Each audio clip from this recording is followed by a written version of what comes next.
fact, it's very, very overrated.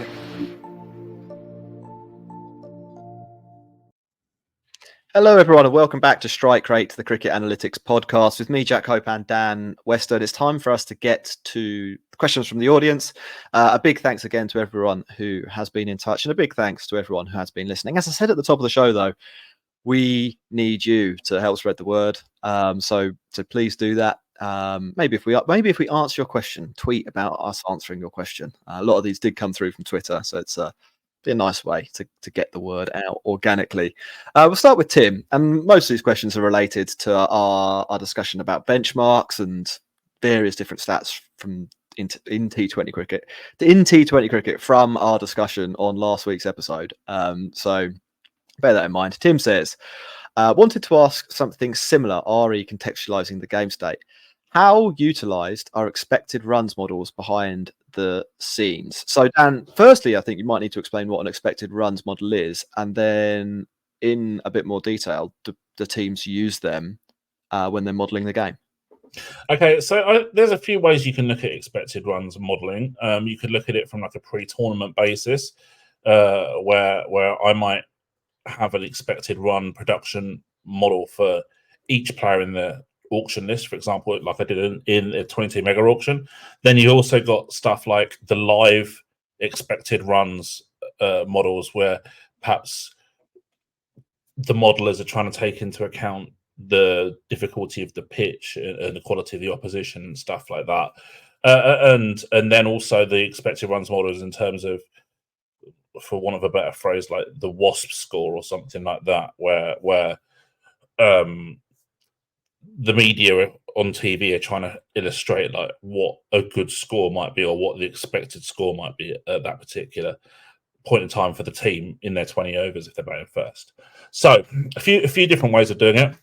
However, we quite conveniently can answer the utilization question with one word, and that is no. They're not really used at all, from my experience. Certainly, when I've done it, it's been something that people have said that they've never really seen anything like that before. Of course, it's really useful, but bearing in mind that like it's really hard to get the data that I want to get through to certain people in cricket. Looking at expected runs and modelling and stuff, especially like during a game, well, I think we're going to be waiting a long time before that's prevalent. There's also an element to this, I think. So if we compare, and I like making a comparison to baseball, but if we make a comparison to baseball here, and we try and use context as the thing that we're talking about here, in baseball, when you hit, you're virtually always trying to achieve the same thing. That is to in sort of in order, hit a home run, not be out, do something else productive. They're the three things you're always trying to do, and it's quite easy to add. It is comparatively easy. I wouldn't say quite easy. It is comparatively easy to add a value to the outcomes that you achieve, bearing in mind that's what the batter is always trying to do.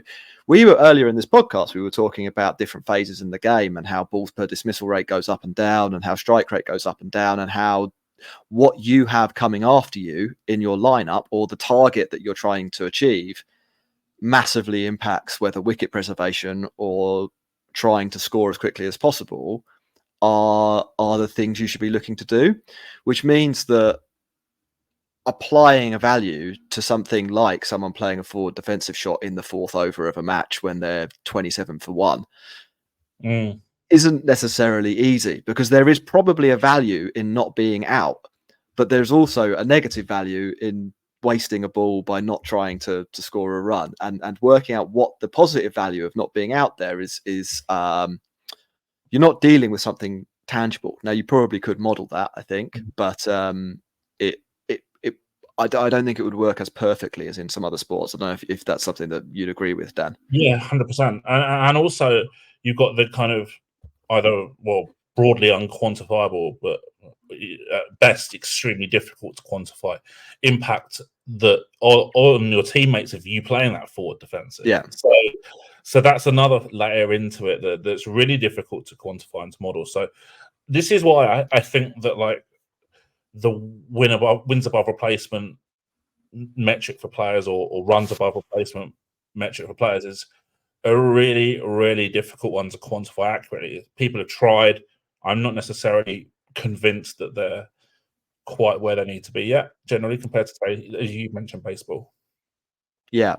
I mean, the other factor in that as well is that a lot of those models use the batter's own performance as part of the modeling. So, as an example, if you wanted to do a really basic runs above average and you looked at the run rate for the innings and you looked at what a batter did in every ball in his innings, and if they hit a 4, then they're X number of runs above whatever the run rate for the innings would be, and if it was a dot, they're X number of runs below.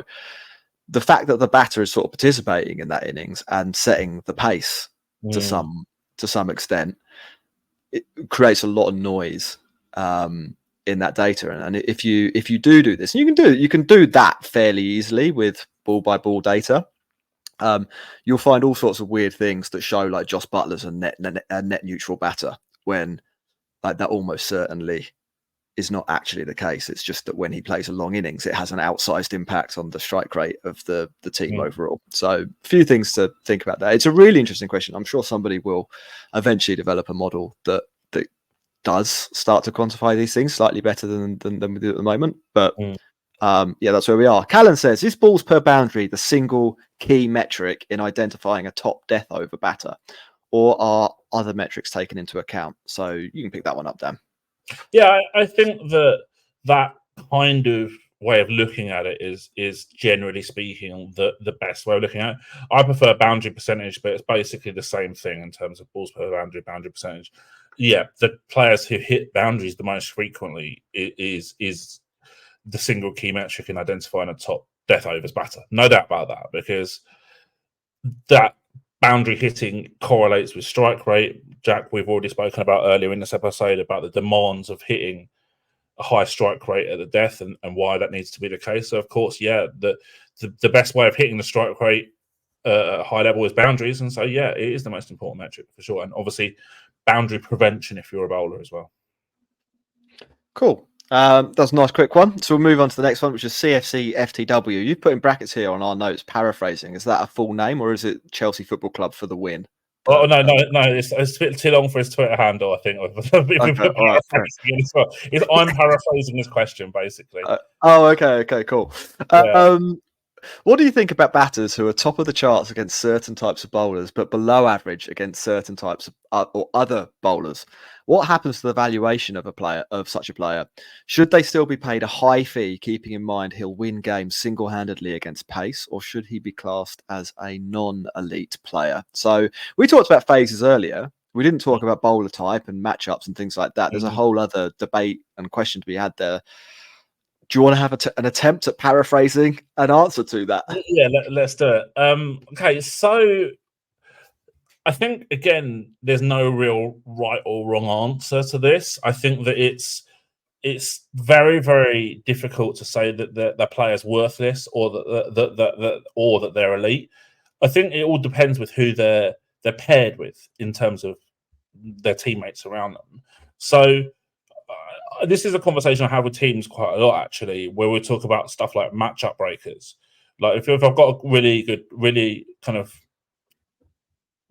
captain or coach who buys into the stuff that I can offer, then we'll talk about matchup breakers a lot. So you might say, for example, you might have like a great pace hitter, but is pretty tough to strike well against spin. He finds spin really tough. You might, and say he's a right-hander, you might you try and pair him or surround him with left-handers who are really good players of spin, because then actually, if you're smart as a batting group, then you can make sure that your mate faces more balls in for their good matchup or your bad matchup.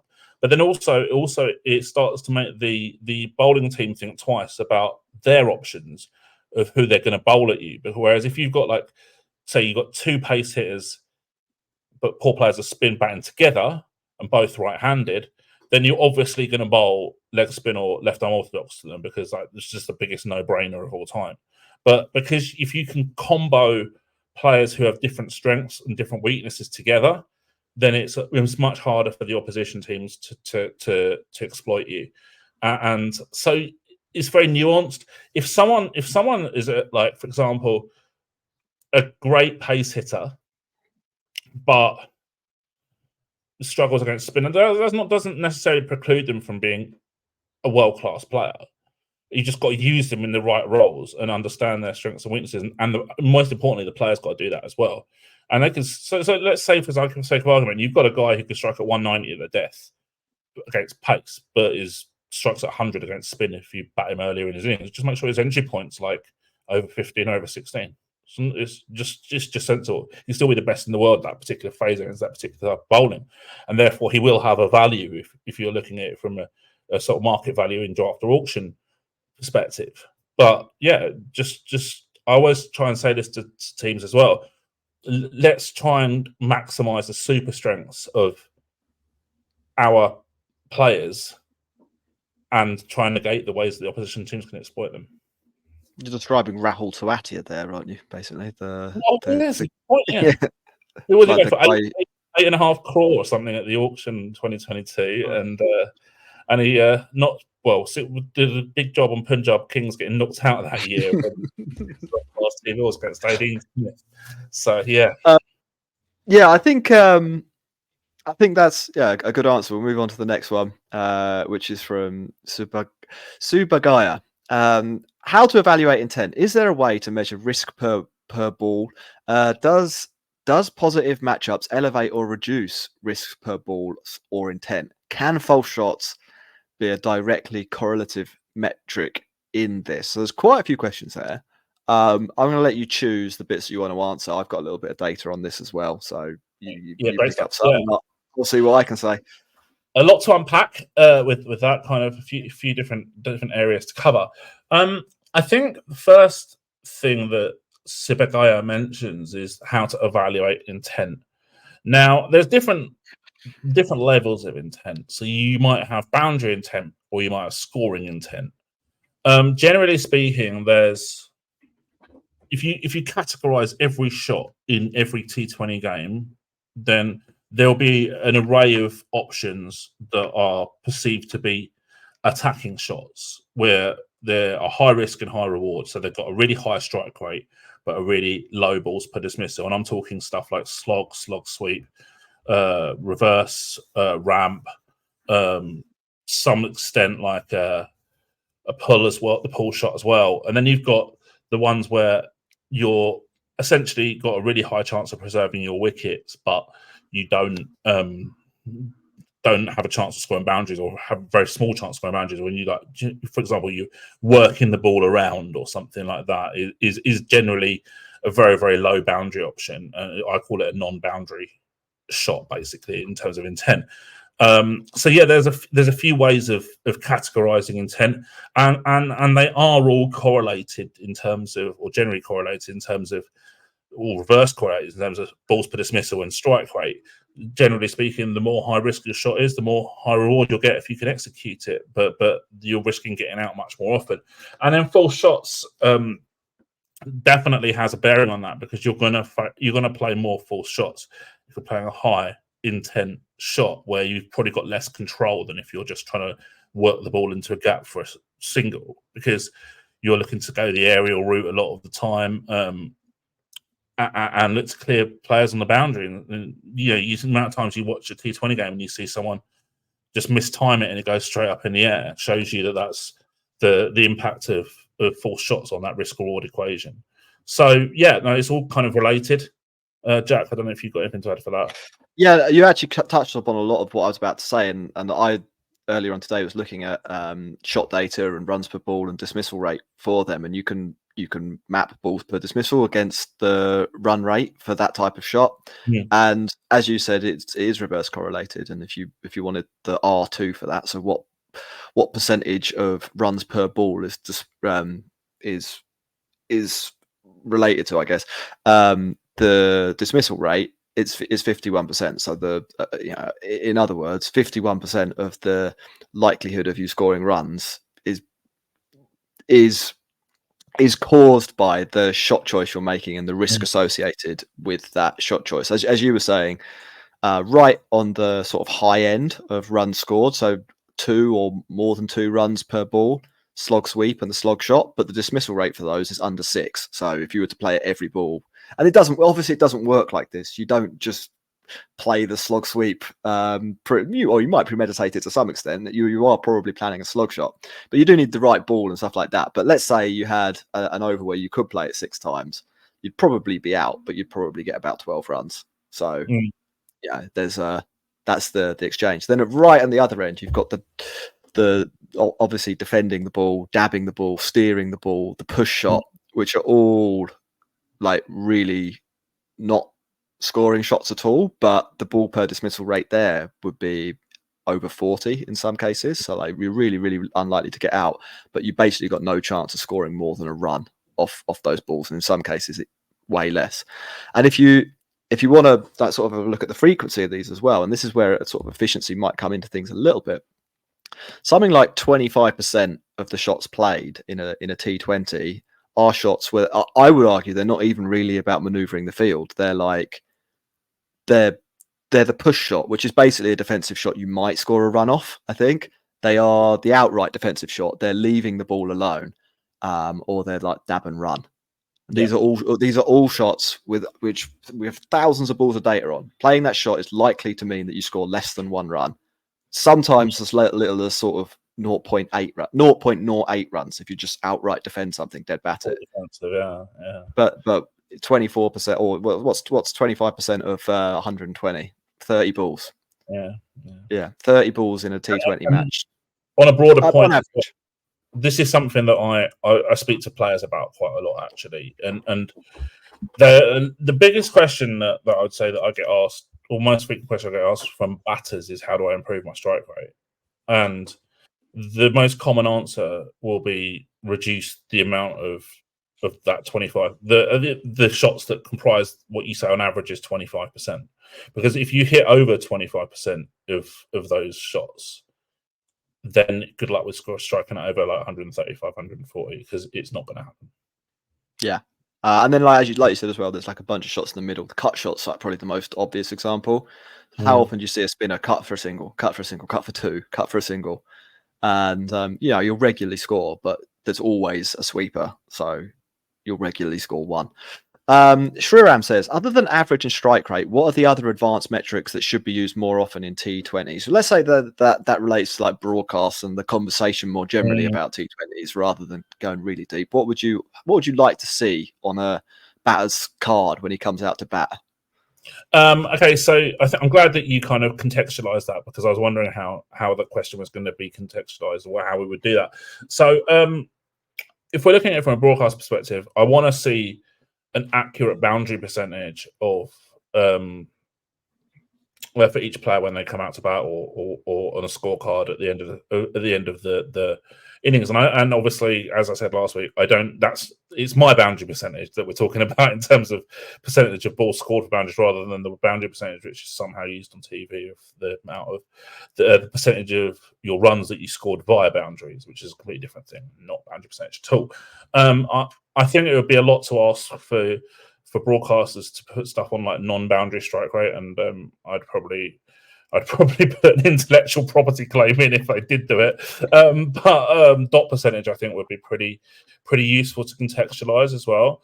And then also stuff like, if we're comparing the two teams, which often they do through like stuff like the worms and on the screen during innings, is boundaries scored at that point of the innings, how many boundaries they might need to score, say in the last 5-6 overs to get the 50 runs that they need off 5 overs, for example. So it's all very well saying they've got to score 50 runs off 5 overs with 4